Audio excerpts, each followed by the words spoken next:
myself a Lincoln. Got me plotting, got me plotting, got me thinking, got me thinking. How can I come up and get myself a Lincoln? I'm a continental, continental. I'm a continental, continental. I'm a continental, continental. I'm a continental, continental. Hey, this is Tony Boss Bolin coming to you from the Lincoln Addict Podcast.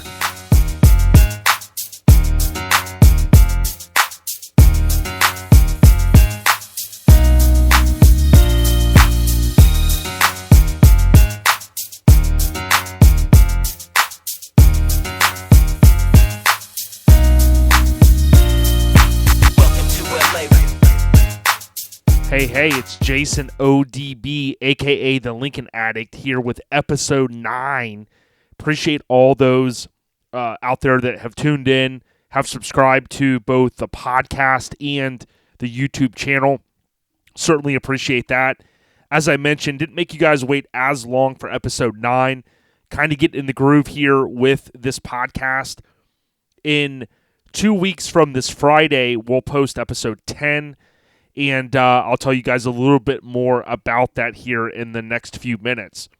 Now, this episode and this podcast is brought to you by the fine people over at Devious Customs, including Jeff Davey and his entire team.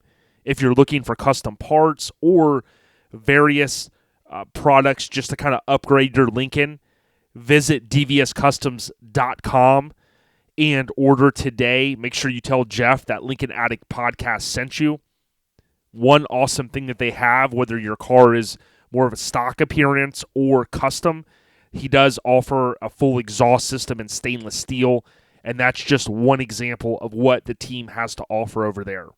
Also, CC Cycle Wheels, also known as Colorado Custom Wheels. Michael and the team over there are producing the best and baddest billet aluminum wheels in the world. If you're looking to upgrade your car to a Lincoln replica style wheel, get with Michael and the team. You can reach out to him via Facebook or Instagram or cccyclewheels.com. The number is 714-441-2498. And his email address is listed on each of the posts on Instagram. It's pretty simple. Emails at coloradocustom.com. So give them a follow if you can on Facebook or Instagram and let them know Lincoln Addict Podcast sent you. Oh, by the way, if you want a custom one-off wheel, they can make those as well. Hit them up. Okay, the last episode featured John Lyman from Stinkin' Lincoln Parts, and really big shout out to him. He's a really good guy. He is always taking care of Lincoln owners from east to west in terms of parts. He's got a big following. He's been doing this a long time, and hopefully you guys enjoyed that episode. Now, if you're a new listener, go back. I highly suggest this podcast is going on now for several months, and you can go back and listen to episodes 1 through 9. You can do that through the Apple Podcasts app on your iPad or iPhone, if you will. You can also download Podbean. Now, Podbean is who hosts the podcast for me. And that means with the Podbean app, whether you're on Android or iOS, you can typically go back to the very beginning since, again, they are the host of the podcast. You can also leave comments within the application or app, and I'll read those, give it a thumbs up, or respond back when I can. So on this episode, we feature Pat Teahan from Canada. Now, many of you guys will know Pat's name. He has been in the Lincoln Forum for some time. We'll hit upon that. He's also a real big just general advocate for these cars, and he helps folks on social media through like Facebook, and then he's also on Instagram. So we'll give out his information during the interview. Highly suggest that you follow Pat. He doesn't post as much on Instagram, but he does on Facebook through some of the groups, including Lincoln Addict Facebook group. So, good dude. We're going to discuss various topics, including how he personally worked with Champion Radiators for their all-new product offering. Now, this product offering is really going to range from 61 to 65. I think with a few little mods, the radiators would fit on 66, 67 as well. But you'll see how he's kind of spearheaded that. And then, oh, by the way, how he's working on another part that many of us Lincoln owners really need, and I still can't believe that they are not reproduced. So he's working with a company, and you'll hear a little bit about that in the upcoming interview. Now, Lincoln Life updates are brought to you by Steele Rubber. If you ever need new weather stripping for your car, do not settle on the what I call imposters, right? There's a couple of companies out there that are trying to do what Steele does, and Steele is the best in the business. So visit Steele, Steele, rubber.com. It's simple. Right there on the left-hand side, you're going to enter in your year, make, model, and style vehicle. So if it's a convertible or a sedan, and you can order the parts right there. You can also get a free catalog that is specific to your vehicle. That's year, make, and model, and style specific. Makes it really super easy. If you've listened to the past, you know that I always talk about creating a spreadsheet, and that is an easy way to kind of simplify things and make sure that you're ordering what you actually need for your car. Now, speaking of Steele Rubber, you want to make sure that you join their email list, and you can do that on their website.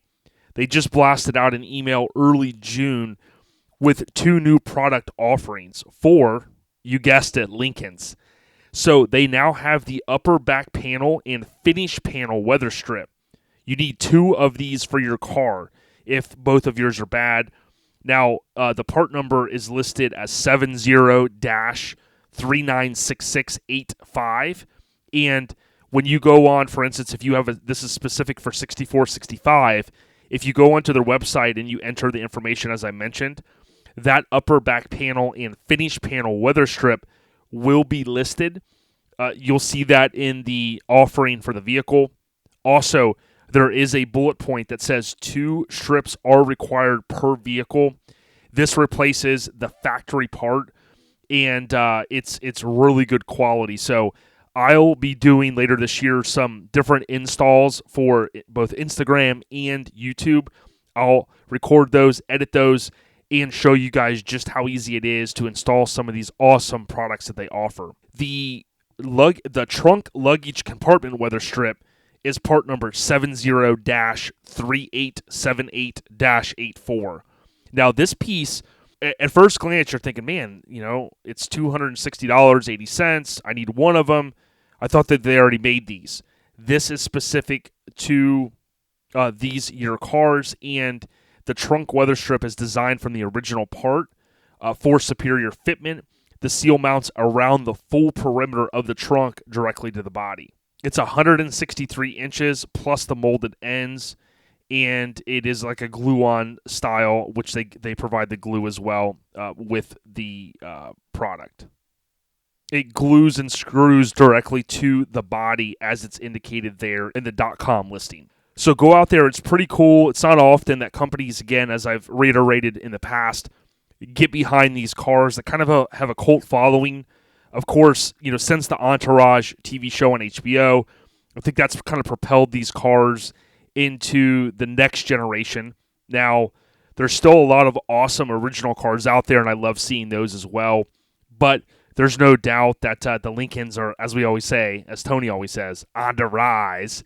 And it's great, again, to see companies get behind and offer good products, superior products, rather, for these vehicles that we all really like. Okay, the next update is at Autoblog. They had tweeted out that the 2020 Lincoln Corsair revealed with baby aviator look at NYIAS. So the hyperlink there will take you over to autoblog.com. Pretty cool website. I visited here and there. And it says, so the subtitle was, it gets a high-performance engine not available on the Escape. And when I look at the car, or the SUV, crossover, whatever you want to call it, looks pretty awesome, man. I really like the grille. I've never been a fan of these kind of, crossovers, which is listed here. It says the new crossover takes place of the also Escape Base MKC. So I do like that they're moving away. Some people have joked about moving away from the alphabet titles of these different cars. It was always confusing to me. But, when I look at it, they've got a lot of photos listed here. Pretty cool. I don't necessarily, think that it's a bad look at all. I think it really plays into where the type of vehicles that people want. My wife drives I think it was the first Ford car that we ever purchased, was a 2017 Ford Explorer. It is, it has the bucket seats in the back, and it has a lot of the cool features that she really wanted. But I look at something like this and say, hey, from a little bit higher end standpoint, this is a pretty cool vehicle. I would venture to say that it would kind of keep up with, maybe pulling someone over that's going to be like, hey, maybe I'll buy a Range Rover or something like that. When you look at this from the outside and inside, it really looks like, it has a lot of class in this thing. So looking forward to seeing these things driving around. It does say that the other engine announced was a 2.3-liter turbocharged inline 4, making 280 horsepower and 300 pound-feet of torque. The engine isn't available on the Escape, and it comes standard with all-wheel drive. So pretty cool. Wanted to share that. Noticed that on Twitter. If you are a Twitter follower, if you're a Twitter user, you can follow us at Lincoln Addict on there. I try to get in there and tweet out a little bit. A lot of it is our Instagram posts. So if you find yourself not on Instagram and you still want to kind of follow along and you're on Twitter, make sure you follow us, and then that way you'll get a chance to see those updates. Our Instagram posts also batch over to Facebook, so you can follow us at Lincoln Addict there. And we have a pretty good following there. A lot of engagement typically on the posts, whether it be the purist type cars or, some of the custom ones, which we post a lot of. All right. Lastly, the Lincoln Continental Broker. So a couple of updates. We basically have in Tarpon Springs here, we have a 63 convertible, a reddish color, reddish maroon. Car is pretty much flawless, and it's going for a nice price of $40,000. Now, we've had some interest on it, and I'm hoping that in the next few weeks or maybe month or so that I can tell you guys that it's sold. For anybody that's got the budget, it's definitely a car that's super nice, and you can get in it turnkey. Air condition is ice cold. The top works flawlessly. The windows work. Everything is great. It also has 64, 65 hubcaps and wheels on it. So the new owner basically upgraded from the aftermarket wheels that the other guy that owned it put on the car. So he didn't still have those. So now it has 64, 65 hubcaps and wheels. That means you're up to the 15-inch wheel, which is kind of nice. Now, there's still a 67 sedan that we're selling for a gentleman, really good dude. The 67 sedan is black. It's coming in at a $15,000 price point, and it's pretty much original except for the respray. If you're looking to get into a 66, 67 style sedan, which are very similar, then this 67 is it. There's probably a little bit of maintenance that you'll have to do overall, mainly to the air condition, and you'll be cruising in no time, whether you look to leave it stock or bag it or customize it in any other way. This is a great foundation. There's no rust under the car. It's a solid car, and the chrome and stainless looks really nice on it. All right, lastly, we've got a friend that we've been helping sell a 67 full custom car for. Now, this one you may have seen on eBay. We were asking a little over $60,000. The owner is willing to take less, okay? So he has been very clear that if you want to make an offer, he will consider all offers. Now, I would tell anybody, listen, you're not going to super lowball someone, especially with a car like this, and expect for them to accept the offer. So I would say reasonable offers. You can email us lincolncontinentalbroker@gmail.com if you're inquiring about purchasing a car or you're looking for a specific year, make, and model. Let me know. That email I keep specific for trying to either locate cars for folks or sell cars for individuals. You can also click the link right in my Instagram bio at Lincoln Addict. Tap on email there, and it will pull you right up to emailing LincolnContinentalBroker at gmail.com. So here's one for you. Now, I did not grow up. I think this movie was a little bit before my time. Not trying to, put a particular age on myself, but Animal House is obviously a cult classic. I've seen the movie before, and my pops, rest in peace, nicknamed Papa Smurf, he had pointed out to me several years back, and for whatever reason, when I was younger and I saw the movie, I just didn't remember this, but there is a 64 Lincoln Continental sedan in the movie. The famous photo or screenshot from the movie is the car sitting in front of the house with some other kind of junkers out front, and the car's, obviously weighted down. Now, someone mentioned here that the car had belonged to Kent Flounder Dorfman, older brother Fred, who is lending it to them in the movie. The other Delta frat boys make Kent take them out in it. The car ends up getting smashed up. Then, for the final parade scene, the car is transformed into the Deathmobile. So, I'll have to go back and watch the movie. It's been a long time since I've seen it. Obviously, I know it is a cult classic, and that movie came out in 1978. And for those scoring at home, that was the year that I was born. So, a little bit before my time, but I do know the movie, and I do know that it is beloved, of course. Rest in peace to John Belushi. Okay, last few things, and then we'll roll into the interview with Pat. So, my 1964 Lincoln Continental Project Smuggler's Blues, that is a nod to the Glenn Frey song from the Miami Vice era, and love this car. Every day I look at it, I'm just like, what can I do? So I've had some good progress on it since episode 8. So I told you guys a little bit about the cam shaft woes. The third cam did arrive. It was packaged much better in a pretty big brown tube. So one of the round tubes, pretty thick cardboard. Inside it, they had packed at the bottom several things of brown packing material, smashed that down in there, and then they took the white flimsy-ass box that had the camshaft in it. They put that right down the middle. Then they took more brown packing paper, stuffed it in there, like 2 big chunks of that, and then they put the other end of the tube on and taped it up really, really good.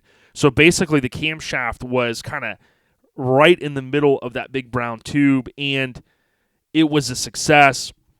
I was super excited to hopefully receive one that wasn't broken. Of course, I did record that as well, because what would have the chances have been a third one in a row? They wouldn't have never believed me. So I did record it, and luckily I was able to delete the video because I no longer needed it.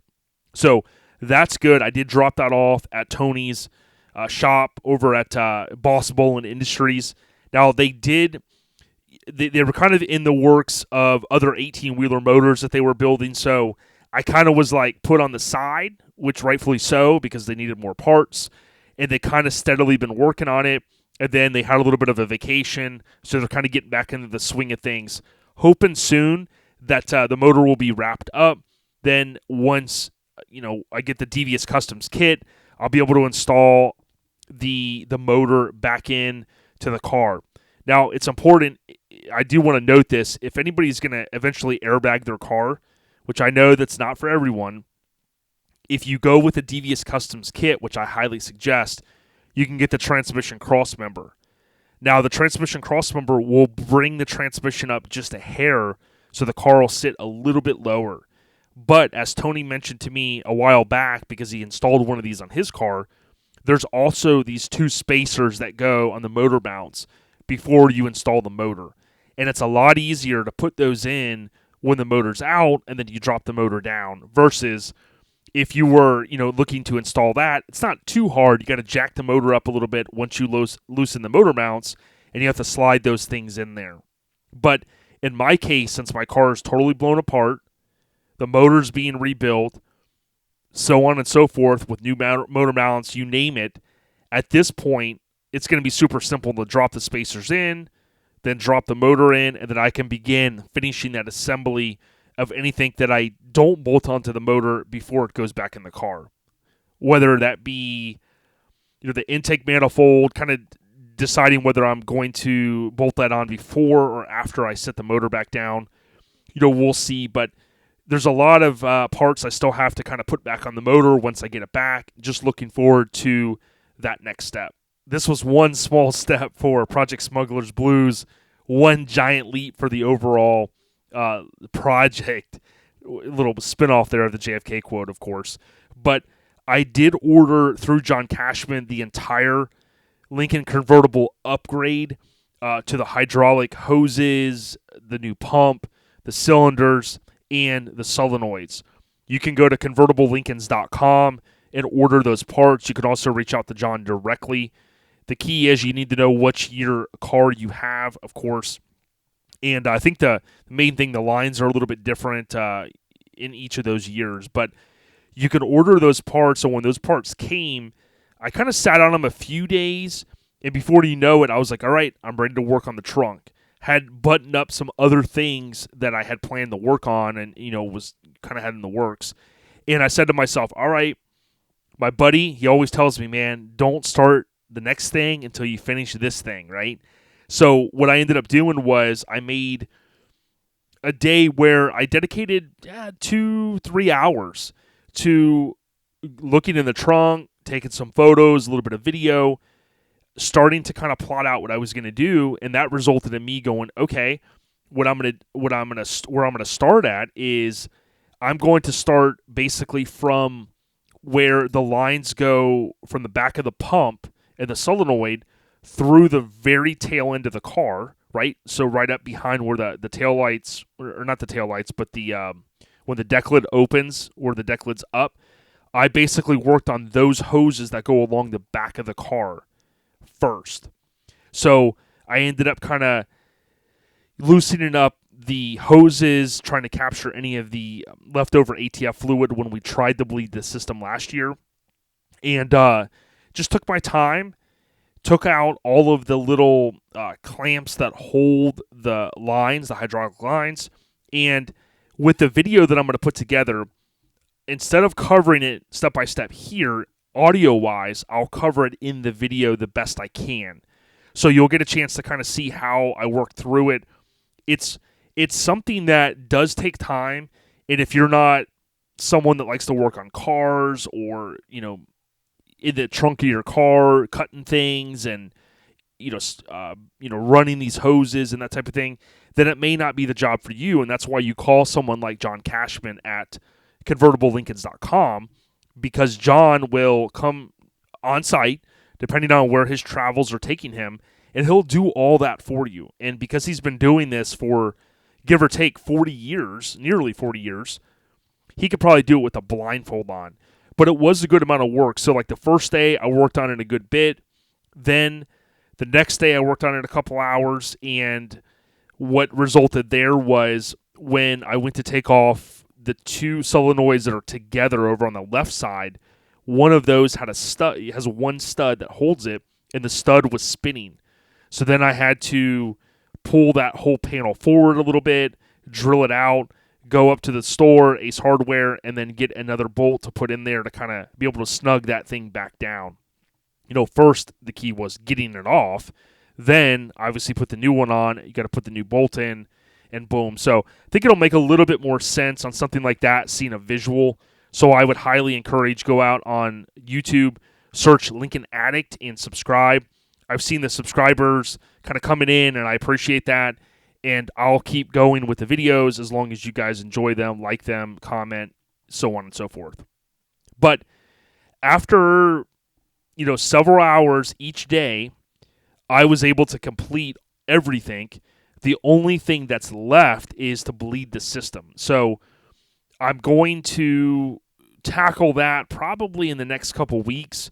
We're going to be, going to the beach this weekend and whatnot. So not going to really have a chance to work on the car for several days. And then once I get back into the swing of things, I will, of course, jump back in, finishing all that. And again, that's one more thing off the list. Once this motor comes back, I'm not going to have to say, okay, now I got to work on the convertible. It's one thing at a time on these cars, as I always tell people. All right, so I did drop off a few more parts for powder coat. If you've ever done powder coating, it's like just when you think you're finished, then there's like, oh yeah, I forgot that part. And one of those parts was the throttle linkage. So mine was pretty nasty. I do not have a sandblaster at my house. And oftentimes just sandblasting something and shooting it with a little bit of black paint is night and day difference. You get all that nasty just sludge or whatever off the part by cleaning it, then sandblasting it. What I ended up doing was it's probably only going to cost $20, $25 to sandblast and powder coat in that wrinkle or mini text of finish. So what I'm going to do is have them powder coat that. And then if you guys are familiar with the radiators, which we'll talk to Pat here shortly, basically on the cars you have your upper radiator panel, which is that little metal piece that bolts to the front of the car, and then the top of the radiator. Then there's also one on the bottom. So those were needing to be sandblasted and coated or painted. So I am going to have those powder coated as well. Hopefully, once those 3 pieces are finished, I'm done for a while. I've done a lot of powder coating on this car, and I just want to take a break from having to go down there, drop off more parts, wait a couple weeks, and pick the stuff up. So we'll see, and hopefully once the car starts going back together, I'll share some of those photos of how good everything looks. All right, I did speak with Barnett, and I may have mentioned this on the last episode, but Barnett is good people. They are kind of I'll call it a high-end shop that builds really, really high-end stuff for these Mel motors and just different Ford engines. If you go on Instagram or on Facebook, it's Barnett with 1 N, 2 T's, so BARNETT, High Performance. You will see that they are a machine shop, or building Michigan muscle machine shop. They do custom engine building. They are one of the only places that I know of anywhere around that really basically builds high-performance Mel motors. So one thing that they offer is an MSD ignition, or I should say distributor, for these cars. You can get with them. It's also listed on their website. It's a little pricey, right? So it's not as cheap as going to Summit and just buying one from them, but it's not a regular product from what I understand that MSD offers. So you go out there, if you're looking to maybe add a little bit high performance, you want to get rid of the points in the distributor, or you don't want to go with some of the upgraded electronic ignitions that you can go with. Some people love it. Some people swear by it. Some people hate them. I know Tony's had a few challenges with those Pertronics systems on his cars, and I said, you know what?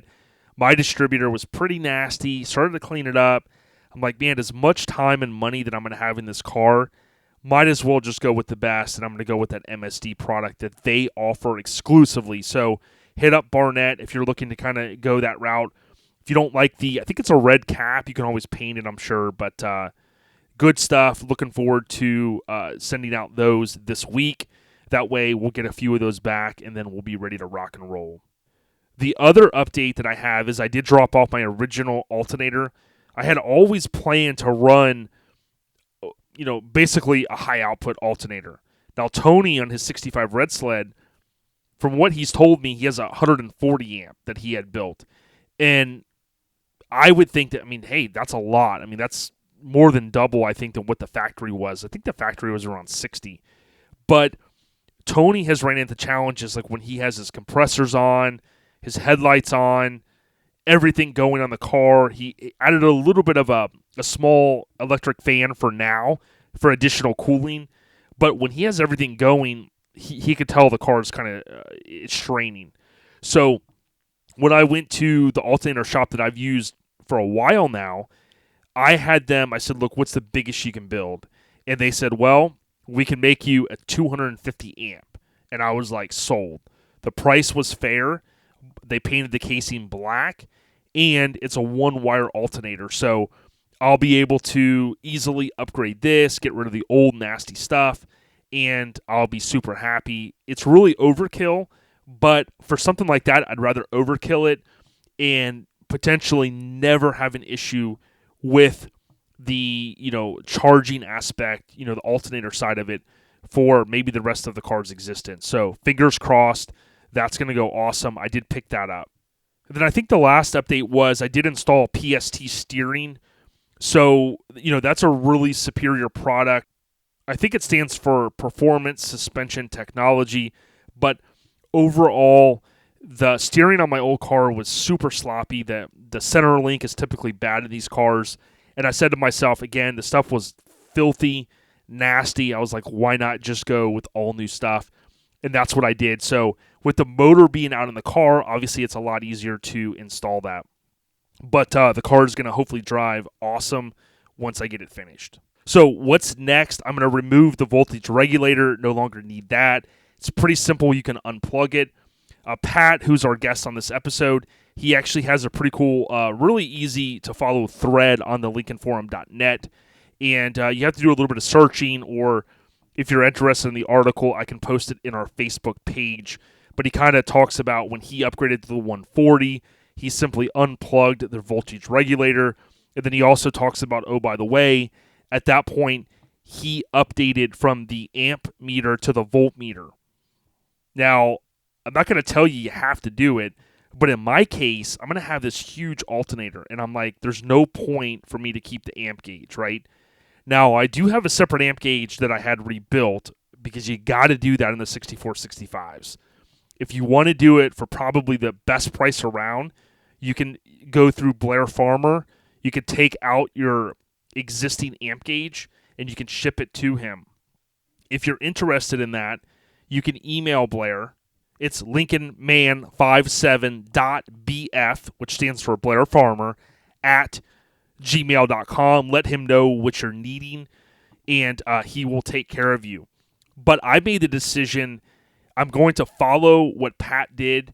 I had already purchased the boat gauge from Amazon for $15, and I think he said it took him, just a little while. You do have to kind of cut up, so follow me here. You have to cut up your existing amp gauge a little bit to convert it over to the gauge that he used. He also has a video on YouTube showing how good it works. The needle on the boat gauge, you'd be hard-pressed to tell the difference between it and the other gauges in there once you have it installed. So at this point, it's like, look, that was something on my list. I wanted to upgrade the charging system, and I'm not just going to simply throw on another alternator. I am going to kind of take it to the level that Pat did, and I'll be updating that here over the next, probably, I'd say by the end of June, I'll get all that done. So we'll see. All right, episode 9 will be published, if all goes well, 2 weeks from this Friday. It's going to feature Steele Rubber, so they'll come on to talk about how awesome their products are. Of course, they're made in America, and they continue to support the Lincoln community by putting out new products. So I would say, hey, go out, support Steele, buy their products, buy American. You could probably find stuff sometimes cheaper, but it's not always made in the great US of A. So get out there, support them, get on their email list on their website. That way you get the notifications like I do. You'll really appreciate that. And then order a catalog for your car, start a spreadsheet, make a list, check it twice, order from Steele Rubber. They're great people. Okay, with that being said, we're going to roll into Pat's interview, and then the episode is concluded. So thanks for listening. Subscribe on YouTube and via your favorite podcast app. Take care. Enjoy the weekend. Get out there, have fun, cruise those Lincolns, and stay on the rise. Take care, y'all. Peace. Hey, and as I mentioned, we've got a good friend of ours here, Pat. And Pat, am I saying it right? It's Teahan? Teahan, yeah. Teahan, okay. We got Pat Teahan. Many of you from the lincolnforum.net or the different various groups on Facebook and whatnot will know Pat by name. He's been helping people for a long time. But Pat, just wanted to welcome you to the Lincoln Addict podcast, man. Hey, Jason, thanks for having me. No problem. Thanks for all your help over the years, man. I've always, I know Tony as well. We've reached out to you many times saying, hey, how did you do this? And you've got a cool 64 Lincoln. And, it's awesome to have a friend like you that we can always rely upon when we're stuck and we're like, hey, what do we do here? Right on. So what we wanted to do is, I mentioned earlier in the podcast that one of the updates from a Lincoln Life standpoint is we have this new option when it comes to radiators, and I'm really excited about it. And one of my good friends, Blair Farmer, he had received one at his shop a couple weeks ago. He had a customer that was following the opportunity to go and purchase one, and he did. And it showed up, and I got a chance to see it firsthand. I messaged you, but I wanted, before we jump into the Champion radiator and kind of, how you helped to make all that happen, I just wanted to give you an opportunity, maybe kind of for the listeners, you just explain give a little bit of information about yourself, Pat. Sure. I've always been a really hands-on kind of person. I've always been, the kid growing up, tearing things apart, seeing how things work, putting things back together. So I got a really good, memory, I guess, for like shop manuals and stuff like that. Like the things, shop manuals like my Bible, they fascinate me. I read them cover to cover, and a lot of the things just kind of stick in my head. So a lot of times I'll see people asking questions, and I know exactly, where I've seen it and how to kind of dig it up. And yeah, so it's been good. I love the cars, and I love the hobby, and I love these cars because far back as I can remember, I'm sitting here at my desk. I got 3 die-cast ones sitting right in front of me as I'm sitting here on the phone talking to you. So I've always wanted one of the cars, and then, they became really popular in media and whatnot over the last 10 years or so, and I knew that if I didn't get one now, then, I was never going to get one. So went out, pursued one. I found one actually just outside Detroit. In fact, the original owner had passed away. His daughter inherited it and sat in the daughter's garage for 12 years. And then she finally decided to let it go. So I picked it up in 2015, dragged it home. Wasn't running. The timing chain had skipped, and it was kind of a wreck, or not a wreck. It was in great shape, but I mean, it didn't run, and brakes and vacuum and hydraulic and everything was in shambles. So kind of before I sort of discovered any of the Facebook groups or the Lincoln Forum or anything like that, I found a shop manual, kind of figured out how to kind of do it on my own. And as time went on, sort of found the different groups and, found some places where I was doing things different than other people and, better ways other people are doing things, and quickly, found my niche, I guess, in it. And yeah, I love the cars. I love the people. I love the hobby. I love the camaraderie.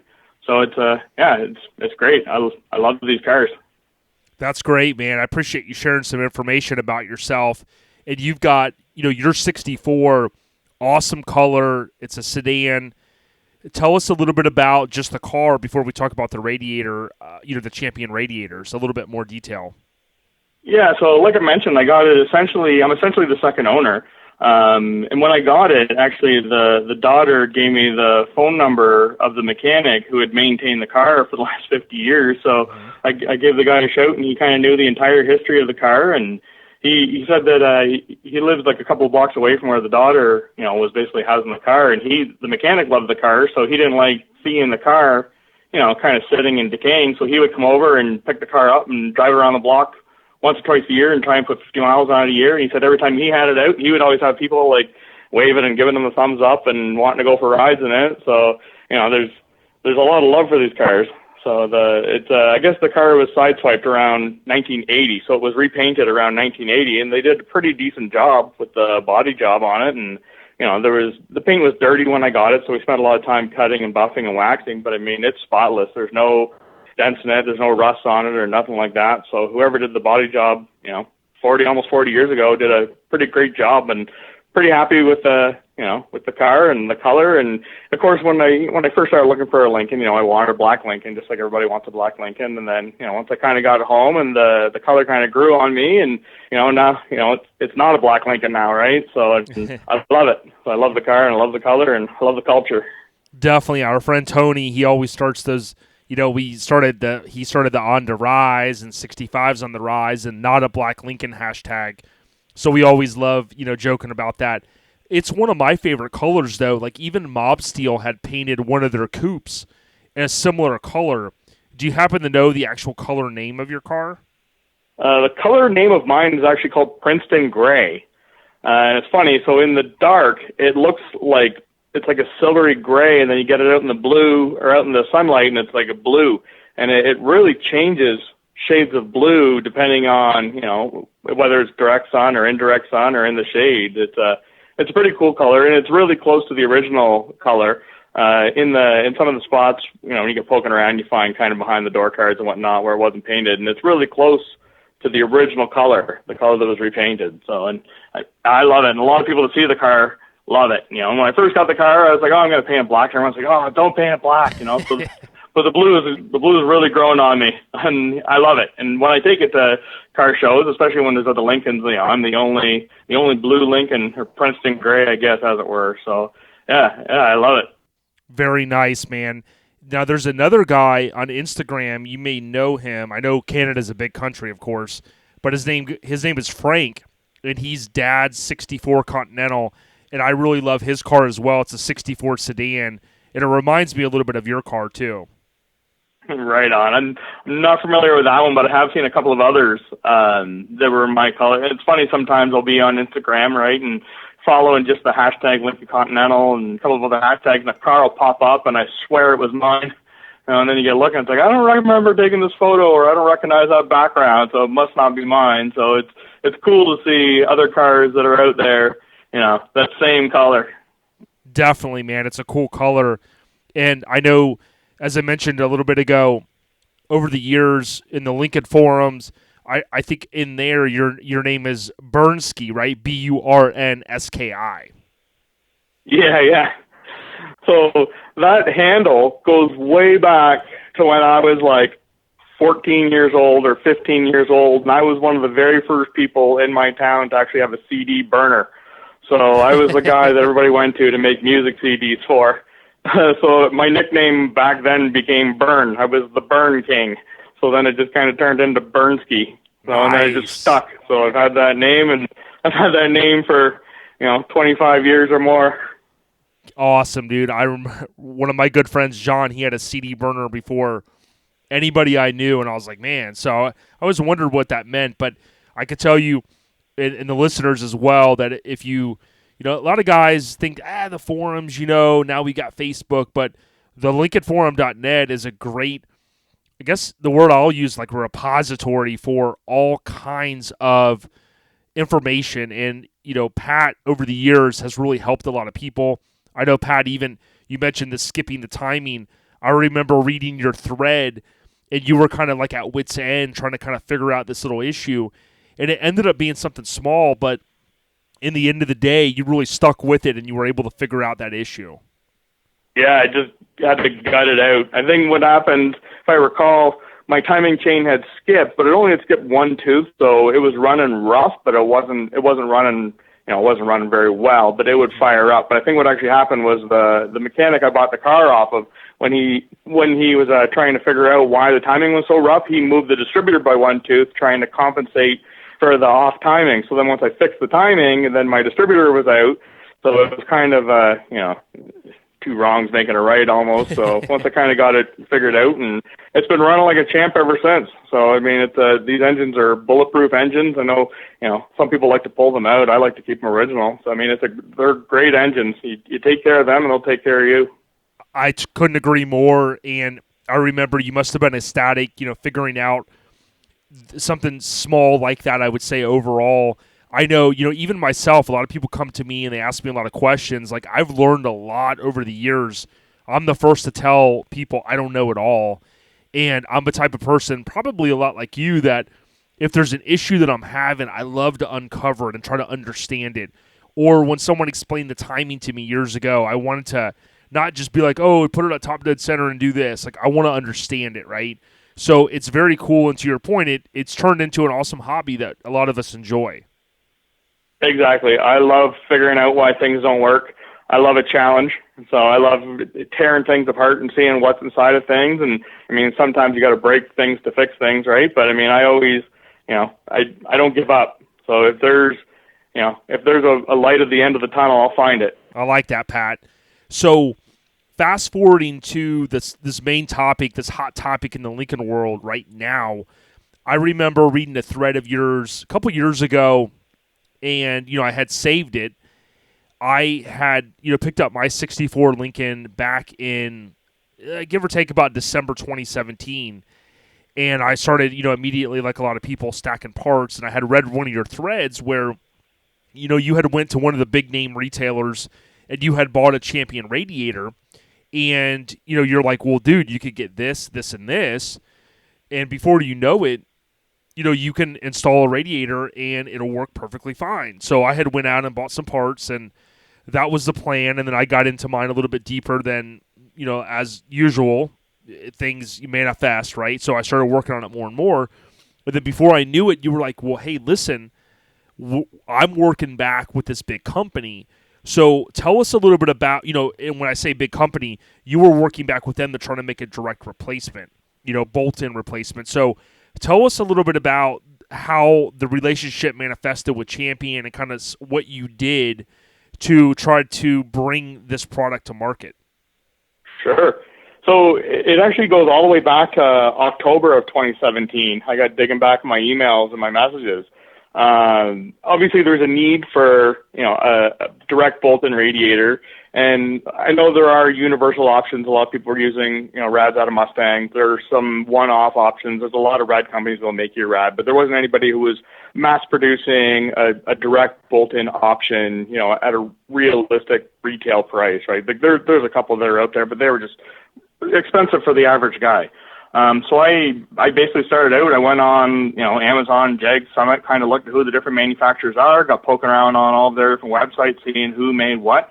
I actually found 3 or 4 different radiator companies who kind of specialize in classic cars and especially in big Fords and stuff like that in the 60s and whatnot. I reached out to all of those companies, said that I had specs and schematics, and I'd be really interested in working with any of them to see if anybody was interested in working with us to make a direct bolt-in option. A week or two later, I get an email back from Champion, and then they said they were actually interested in building a rad. They needed a little more information about it before they could make any sort of commitment or anything like that. A couple of things that they wanted to know before they were interested in making it is they needed to know what years kind of crossed over. So I spent a lot of time going through the multi-part catalogs, going through the shop manuals, trying to find where the different styles are, where they kind of changed. They needed all the little bits of information about how does the rad shroud mount, how does the rad mount into the cradle, like bits of information like that. Once they kind of seen that there was enough years, I don't know that they're necessarily like building rads that are like one-off years, but if it's, a rad that'll fit 5 or 7 years kind of span is kind of what they're more interested in doing. Went back to them, kind of gave them the information. They said, yeah, we're excited to build a rad. They're like, we need some cores so they can bring them into their R&D. They can kind of measure them up, right, and try to sort of figure out what the exact specs are and so on and such. So I kind of reached out to some of the guys in the Suicide Slabs Facebook group as well as on the Lincoln forum. I had a couple of different people expressed, they'd be willing to help us out. So I connected those guys with the guys at Champion. Actually had great results. I think I had probably 5 out of the 7 years dropped off to the guys at Champion. Champion was kind of looking for a couple of in-between years that they couldn't find, but they sort of figured, I was able to get them photos. There were some people who were, across the country, they couldn't really drop one off. They would send me photos with measurements and stuff like that, and I forwarded those on to Champion, and that was enough for them to kind of know what spans what year. So they put the rads kind of went into queue. They got the cores. They kind of went into their queue to their R&D department. It took several months for their R&D to get to. I think they have a lot of demand, right? And they have a lot of backlog, and they're obviously spending their times on the big dollar things, right? Like Camaros and Mustangs are always probably going to get preference over us. So those things kind of it finally came. They finally got it built, or not built, drawn, and then once they confirmed the drawings would probably fit, they sent it out. They had to have a prototype made, and the prototype came back. It was probably 9 to 12 months ago when the prototype finally came back. Tracked down, they needed somebody in the SoCal area to either pick up the rad and install it or come to their shop and then they would install it.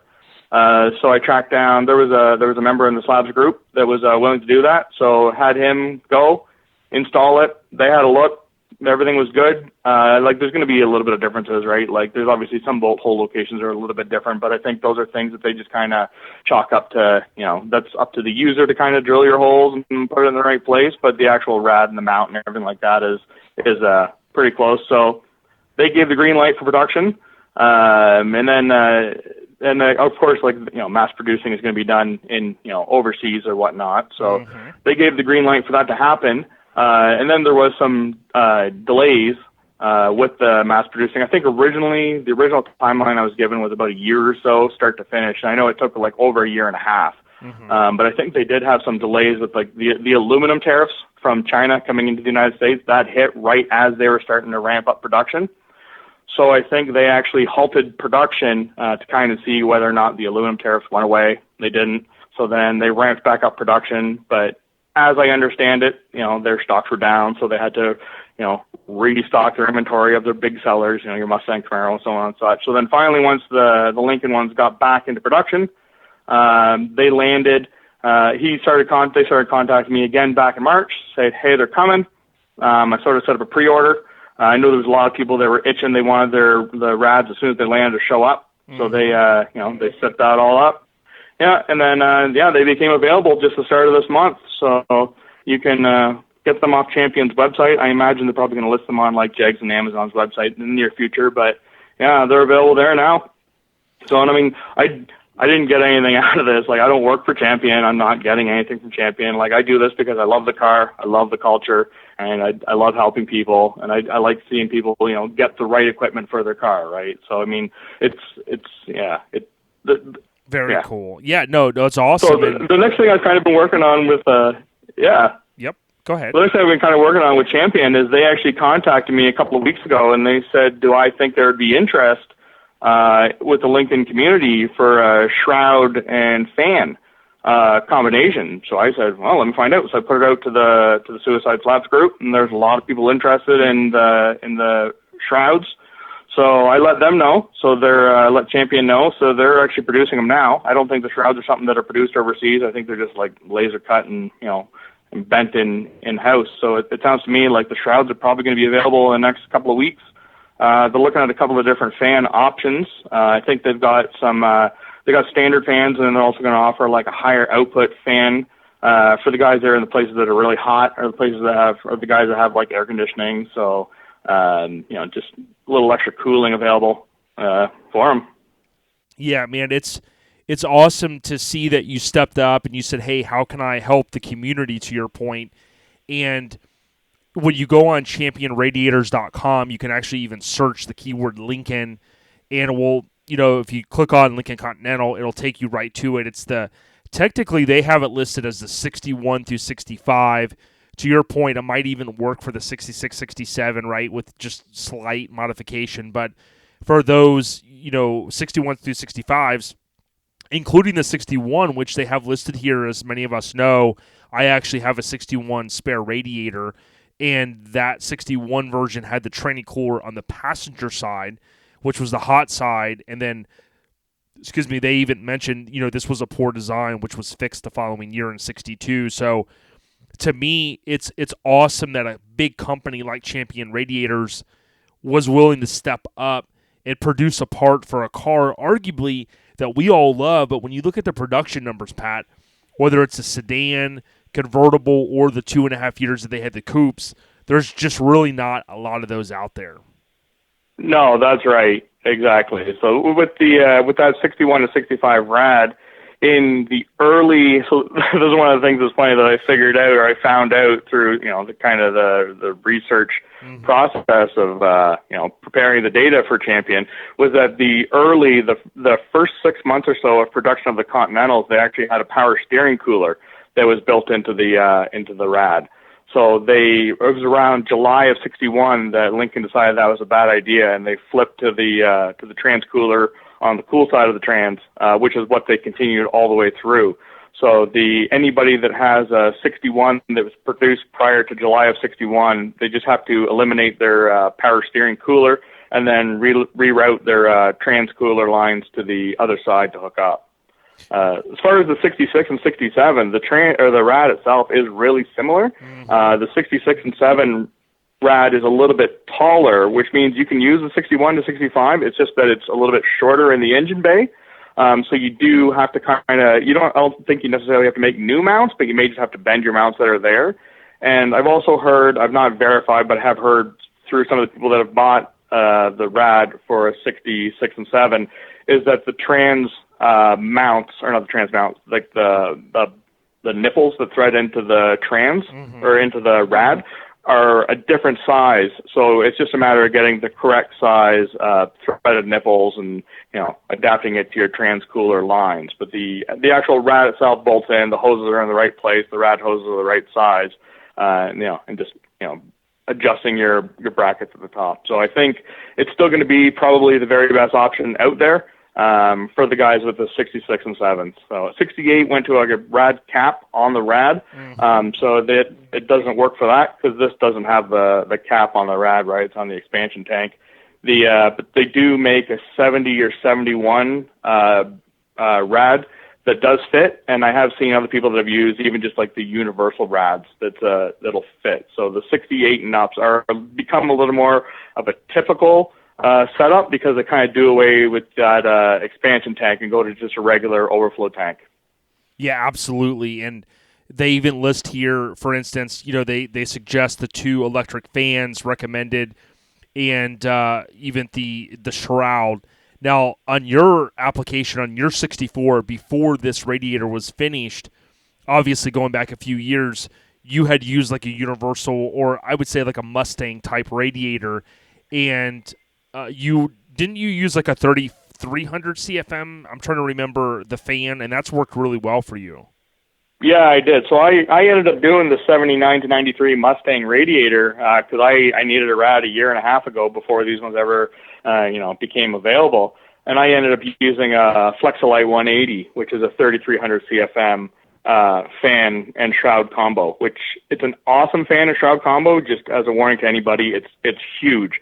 So I actually had to move my whole rad and my condenser forward about 2 inches so that I could have enough room between the fan and the water pump, because the fan is about 4.5 inches thick, so it'll get into the water pump if you're not able to move your rad forward. Yeah, makes sense. And also, right, keep me honest here, anytime you're going to get into that type of setup, you got to really upgrade your alternator. You cannot use the factory stuff. It just doesn't produce enough. No, definitely not. These fans, the fan that I'm running pulls, I believe, 35 amps, and the factory alternator is between 40 and 50 amps. So that fan alone pulls pretty much everything that alternator has to give. Yeah, definitely. So it's kind of like a piece of the puzzle. If you're looking for a new radiator or you're having overheating challenges, I know in my 64, Tony and I got it running really well. It was overheating. My friends immediately knew. They said, look, Jason, I can bet your bottom dollar that the entire lower portion of your radiator is probably just nasty sludge, sediment is what they use, that word. So, right. And, after I started kind of peeling back the onion and doing all the legwork that I did, and I pulled that radiator out, I was like, man, this thing's got to be full of just, sediment, because it was heavy as hell, and they're already heavy. So at the end of the day, I tell people that, make a list. If it's, if there's something on your list and it's like, boom, let me get a radiator. Maybe you're going to do a shroud. Maybe you're going to keep the factory shroud and keep the, mechanical fan, whatever you decide, just, know that usually one thing leads to another on these cars. And if you're going to go with a bigger CFM fan, you got to upgrade your alternator and so on and so forth. And there's a few other things you'll end up doing. Exactly. So another thing that's a good pointer too is that if you're going to swap out your copper and brass rad, your old factory one, go to aluminum, you need to make sure you clean out your engine first. There's that pressed stone stuff you put into you drain your rad, you fill it with just water and there's 2 bottles of pressed stone stuff. Run it up good and hot. It'll break up a lot of the sludge and sediment that's inside of the engine block, knock it all loose. Drain it, fill it up with water again, run it again, drain it, and then try and run a hose through your block, get as much of it out. So, because you don't want any of that old sludge or any of that old copper and brass frag that's going to be left over in the block getting stuck inside of your new aluminum radiator. Yeah. So another good thing to do too is while you got your cooling system apart and drained, pull your water pump off and take out those little mini thermostats that are behind the water pump in the block. So those things they were an idea that Ford had back in the 60s to make it a little bit warmer in the cabin quicker for people when they drive their cars in the winter, but none of us do that anymore. Get rid of those thermostats, take care of your engine, take care of your rad, take care of your cooling system. Yeah, it'll lead to a lot of issues, and whether it's John Cashman or Blair Farmer here in the Tampa Bay area, they will all tell you the same thing. Those mini thermostats will cause the downfall, of course, right? So you want to take those out, and I forget if, Pat, you were involved with one of the discussions on the Lincoln Forum. There was someone, and it might have been you, keep me honest, that it had fallen inside the block. You have to be very careful taking those things out because they're a pain. And someone had to get a camera and put it down in there to try to, fish that thing out. Yeah, mine actually fell in, but I was able to get mine out with pliers. But I do remember the conversation you're talking about. That little spring can thing fell inside, and they were able to get one of those flexible, grippy tool things with a little borescope and fish it out. So you want to make sure that comes out. You don't leave it in there, and they'll end up plugging up a water jacket on you. Yeah, most definitely. And you can kind of see, like on my car, where it was like, well, man, the motor mounts, I got to do those. Then it was like, well, I got to do the freeze plugs. Well, I got to do this. And then before you know it, I mean, you can do a lot of this with the motor in there. Don't get us wrong. But in my case, I was like, man, I need to do this and 50 other things. So that was one reason I decided to go ahead and pull the motor and do a full rebuild. But typically, to your point, you don't have to do that. You just need to know what you're kind of getting into, because one thing does, of course, lead to another. Once you get down to the bare bones and you take out the thermostats, and at that point you're probably going to want to do a water pump, and you start doing all that stuff. Hey, they are bulletproof motors. You just got to kind of fix the usual suspects, so to speak. Exactly. So cool. So again, I would tell everybody championradiators.com. To Pat's point earlier, I would foresee I would anticipate in the foreseeable future, like a Jegs or Summit, carrying the radiator. What blew my mind, Pat, was it's $244.98 right now for, I think, the U.S. price. Typical price, at least on their site, is $254.98. So what I, kind of noticed there is it was even cheaper than the radiator I bought from Jegs for the Mustang. So, depending on what you decide to do, to Pat's point earlier, you can eliminate the expansion tank if you go with like the Mustang radiator, or if you're looking to retain that factory look, you might want to just go with the bolt-in for $244.98 as of right now. And then, of course, they do have additional add-ons, which are the Spall fans, thermostat relay kit, the polished overflow tank, which is about $40. I also added on my order the 48-inch polished stainless steel hose kit. It comes with the 4 end caps, so you can make 2 hoses. That's for the transmission cooler. And then you can have the radiator polished if you'd like, if you're really looking to for the show look, and it's $70 there. So very cool, Pat. Man, I appreciate your time and kind of sitting down with us a few minutes to talk about your contribution to this whole Lincoln life that many of us live. For sure, man. I can tell you, too, I got another project I'm kind of cooking up now that the radiators are kind of done. I've actually been in contact with a couple of the big filter companies. And what I'm working on is getting replacement transmission filters made for the 61 to 65 Cruise-O-Matics. So I've already been talking with a couple of the big companies like Wix, Fram, Purolator, a couple of others, trying to get those guys interested and on board and build us a filter. So it's another spot where we're short. So I'd like to fill those holes. Interesting. And correct me if I'm wrong, I think what I've heard over the years is like most of the times you just have to like clean the filter the best you can.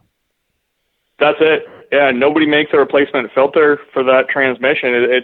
It's crazy. You can get the gaskets, you can get the bands, you can get the plates and everything, discs and everything inside of them, but you can't get a filter.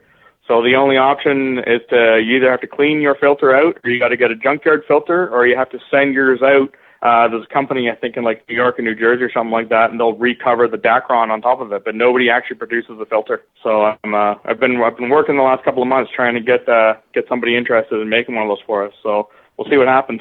Wow, man. So, dude, man, that's great to hear that. We love to hear Lincoln's on the rise, of course, not the downfall, as we always say. Pat, why don't you give out your information here on Instagram, or the spelling of your name, That way, if anybody's looking to connect with you, if most of the people know you at least on Facebook, but if they're looking to kind of get in contact with you, if they had any additional questions.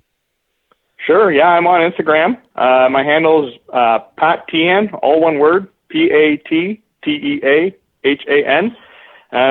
That's it. I'm on Instagram. I don't post a whole lot, but I do respond to messages right away. I just don't post a lot. I'm more of a looker than a shower, I guess. But I spend a lot of time on Facebook. I'm on the Lincoln forum. Same thing. I spend a lot of time just perusing there. But I mean, if I get private messages on there, I reply, right away. I just don't really post a lot in those places. But I'm there. So hit me up, follow me on Instagram, and check us out on Facebook, Suicide Slabs. I'm also running the Canadian Suicide Slabs group. So if you're up in Canada and you're not with us, look us up and get you sorted out. Absolutely, Pat. Well, dude, man, thank you for helping, as I mentioned at the beginning, helping some of us over the years. We could really have you back on in the near future. I think we could talk a little bit about, the amp gauge, which is another whole topic. We could talk about, you have a really cool write-up in the Lincoln Forum about how to bypass it or to really essentially upgrade to like a voltmeter. So I think, again, you laid the foundation earlier that you're always kind of looking to enhance the cars, take it to the next level. You've showed that you've done that with the big companies, but you've also done some cool write-ups that I think will be beneficial to a lot of people out there that may not have read those.